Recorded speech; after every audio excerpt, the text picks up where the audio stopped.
In Revelation 4 verse 1 happens, then John was on earth seeing what he saw. Now he sees the door open in heaven, hears the sound of a trumpet, and he goes through that door. When he gets to Revelation chapter 4, he begins to describe everything he sees, the four living creatures, the 24 elders. He sees God sitting on the throne.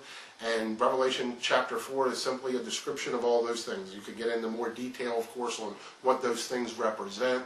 But nevertheless, we go into Revelation chapter 5, and as we know, John begins to weep, and no one is worthy to take the book out of God's right hand that is sealed with 7 seals. And the angel comes and tells John that weep not, that behold, the Lion of the tribe of Judah has prevailed. All of a sudden, we see Jesus as a lamb that has been slain, standing there, and he comes and he takes the book. And when he takes that book, everyone begins to worship him in and under the earth, in heaven, begins to worship him and sing a new song and say, worthy is the Lamb, for thou was slain. Obviously, we're talking about post-cross. The Lamb had been slain. And he receives all power, honor, and glory. It says in Revelation 5, right there. And he has not opened the first seal. He's just taken the book. Now, we also can see that Mary was at the tomb seeing Jesus after the resurrection. He said, touch me not, I have not yet ascended to the Father. During that time, he ascends to the Father, and then later comes back, meets the disciples, where he allows himself to be touched. And he says at that point, and this is at the end of Matthew 28, he says, all power is given unto me in heaven and in earth. Now, why would he make a statement like that? We could say, well, Jesus always had all the power. Well, why did he make the statement? He made the statement because he had just come back from everything, and I know this to many is going to be off the hook, if you will, but what he just come back from was everything that you witness in the book of Revelation. You see the Lamb as he has been slaughtered. This is post-resurrection.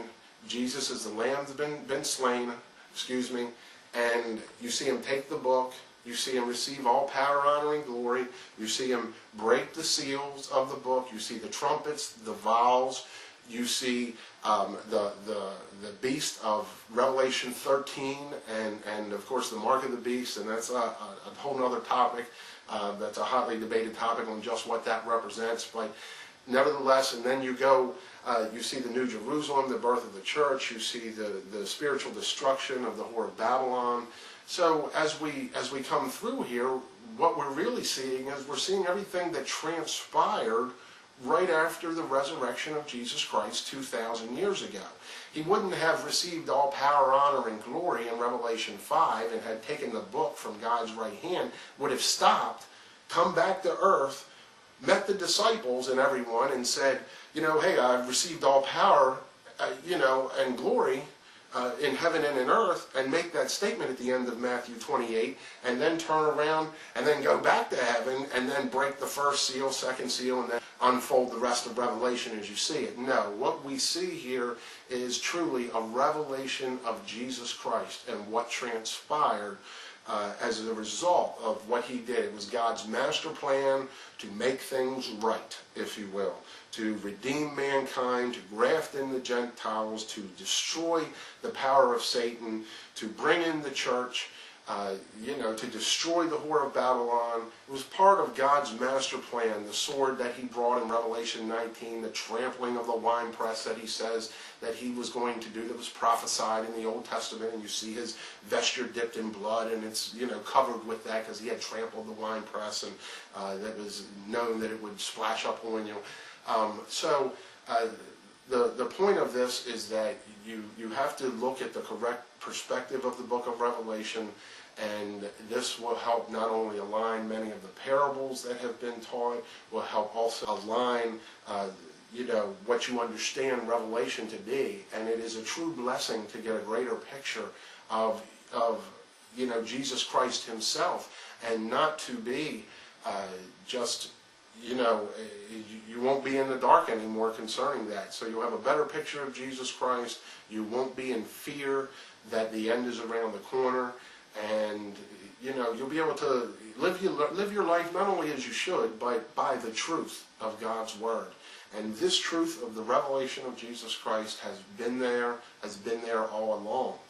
And it's important that everyone rid themselves and we stop the fear. And I lived by the fear for 10 years and can tell you some of the things that I and my family had done.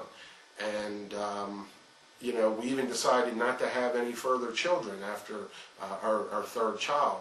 And you know, you make decisions like that because you believe that the end is coming. You start to question whether, you know, I should change careers or go back to school, fulfill college plans, or whatever it might be. And it's, if it was true, I would stand 100%. But from someone that has been there, studied many books, read boxes of books about the book of Revelation over the years, and it would take something very strong to detach me from my beliefs in a one world government, cashless society, and so forth. And it was something that 10 years ago that did that. And I believe what I currently believe for 10 years, that the book of Revelation is not about the end, is not about the cashless society or the chip and all that, is not about the rapture of the church, is not about the Antichrist and the tribulation period and so forth. Yes, these are those that come out of great tribulation and have washed their robes and made them white in the blood of the Lamb. That is the Gentiles, and they were in great tribulation. That's the great spiritual tribulation of the book of Revelation. But you have to understand the book of Revelation's perspective first. If you don't understand the book of Revelation's perspective, then you're going to still be trying to fit all these pieces in there according to Time magazine and the latest CNN news event. And that's not the way, that's not only is it of a private interpretation, I mean, you are constantly trying to fit that square peg into that round hole to make something fit that doesn't fit because it's not what it's about. It's not the truth. When you get the truth and you see that the book of Revelation is about Jesus Christ and the unfolding of Him, and we're going to address other videos, specifics on different topics, then that peg will slide in like a peg should. And it will be simple to understand, and it will not be so complicated because it's not meant to be complicated. It's meant to be the revelation of Jesus Christ. And all we have to do is stay within the Bible itself. And that's it. And we can come up with all the answers. And God has made it that way. It's just, you know, you think of it sometimes and it's, you know, the simple things can confound the wise. And many might not see this, and they may say this is preposterous, but I am honestly and sincerely, I do believe I am delivering the truth to you, that this is God's truth, that it is bigger than me, it's not about me, it is about God's truth. And He will see to it that it propagates and it moves forward however He sees fit. And if He uses me in some way, then I'm very thankful for that, but it's His truth, and He'll see to it. So God bless, and we'll see you next time.